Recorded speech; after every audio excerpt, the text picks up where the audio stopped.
Good morning, first grade. Today we have a deep dive and we're going to learn about a new word today. And we're also going to make some connections to things that we already know about and this new word. And if you remember, we've talked a little bit before about how making connections can be really helpful when we're learning new information or you're learning a new word. And when you can connect something new that you've learned with something that you already know about, it just helps you to better remember and better understand the new information that you learn because you're connecting it to something that you already know about. Okay, so I'm going to show you two short video clips of two different birds. And what I want you to really keep an eye out for and pay attention to is the bird's wings. What do you notice about the bird's wings? Okay, so here is the first video clip.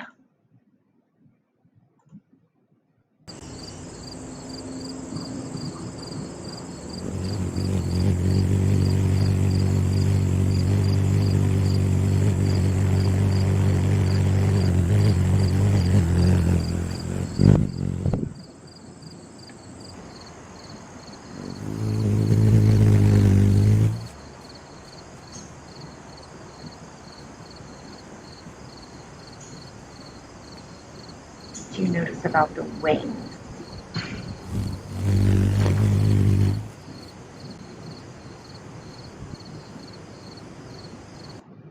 Okay, now I'm going to show you another clip and I want you to see what do you notice about the bird's wings in this clip.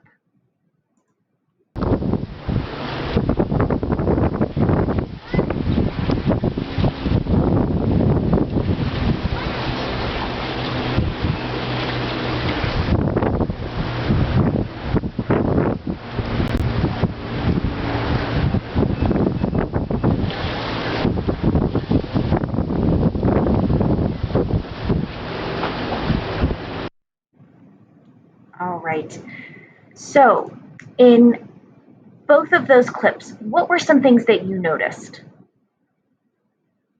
Okay, yep, they were both birds. They both were using their wings. They were both flying. Yep, were you thinking those things? That's what I was thinking. How are the wings different? Yeah, the first bird, which is a hummingbird, the first bird wings were flapping very, very quickly, right? We could see them going when he or she was standing at the, trying to drink the nectar. Their wings were moving very, very fast. I could hear like the fluttering of the wings flapping so hard. What about the larger bird, the second video that we just took a look at, the second video with the larger bird? Yeah, the larger bird was flying, but the wings were pretty much just spread out and they weren't moving like this, up and down. And they weren't moving like the hummingbird wings at all. They were just kind of spread out, right? Did you notice that too? Well, we're going to learn a word that helps describe what the larger bird is doing. So that second video that we looked at.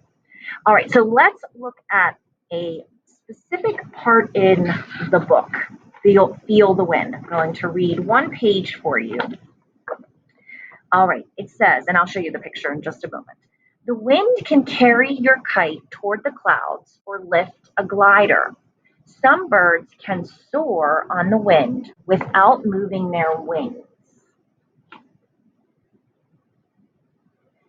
So thinking about the video of the larger bird and then thinking about what we just read here, what do you think the word soar means? It says, some birds can soar on the wind without moving their wings. What do you think? Yeah, if you were thinking that soar means to be able to fly and fly, pretty high, but to fly pretty easily without having to do a lot of work, you would be correct. That's what I was thinking. What the larger bird is doing in the second video is soaring. He's not flapping his wings really at all. He's just has them out and he is soaring through the air, using the wind in the air, and really, being able to fly pretty high and pretty easily without having to do a lot of work. All right, so that is what soar means. Let's think about some other items that we know that we think can also soar. So, can you think of any other words that, or other items that can also soar? What do you think? Yeah, I was thinking about balloons, right? Balloons can kind of float up in the air. Um, I was thinking about kites, right? We kites. We've seen kites in some of the lessons and work that we've been doing. Kites can soar. Um, Birds, right? The example that we looked at in the beginning of the lesson. Birds can certainly soar. The gliders in this picture, right? They were talking about gliders, a type of plane that can catch the wind just like the bird and soar. I was also thinking about hot air balloons, and um, we were teaching each other how to actually make this item not too long ago that makes me think about soaring. Yeah, what do you think? Paper airplanes. Yeah, all of those items to me, I think of those items and they make me think of soar as well. So when you do that and you make connections, we can use something like this, an organizer that helps to show, okay, things that soar, and then these are all of the ideas that we, come up with of things that soar. Hot air balloons, birds, airplanes, kites, those are all things that soar. Now, it's always helpful, and if you remember when we used to do the Freyer model, if you remember that, it would have the 4 boxes. We would always think about some non-examples. Can you think of some things that don't soar? Yeah, I was thinking, anything like cats and dogs, other animals that aren't birds, don't soar like that. Um, yeah, shoes, right? I was just looking down at my feet. My shoes wouldn't soar. If I tossed them up, they would just fall right back down pretty quickly. Cars, right? Cars certainly don't soar through the air the way that bird did. So those were some things that I thought of that did not soar.